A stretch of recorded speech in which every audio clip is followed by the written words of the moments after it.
Welcome to McPlum, simple solutions served daily. In this video, I will show how to replace F150 door handles. First, gather your tools, including a Phillips head screwdriver, a flathead screwdriver, and a trim removal tool. Having the right replacement handle is crucial, so double-check your F150's year and model. A well-lit, organized workspace makes this job much easier. Let's get started by preparing the door panel for removal. Now, let's tackle removing the old handle. Begin by gently prying off the interior door panel. Use your trim removal tools to avoid scratching the plastic. Disconnect any wiring harnesses, like those for power windows or locks, to fully free the panel. Finally, locate and unbolt the screws holding the old handle in place.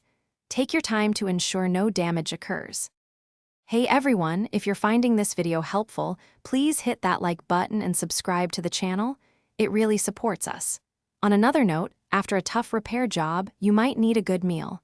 Make meal prep easy with these fantastic leak-proof containers. They're perfect for keeping your food fresh. Check the description below for the link and other great deals. Now, let's get back to the video. With the old handle out, installing the new one is straightforward. First, position the new handle and secure it with the bolts you removed earlier. Make sure it feels sturdy and operates smoothly. Next, reconnect all electrical components to the door panel. Finally, carefully align the door panel and snap it back into place, ensuring all clips engage properly. Test the new handle's function. Thanks for watching. Stay juicy and subscribe.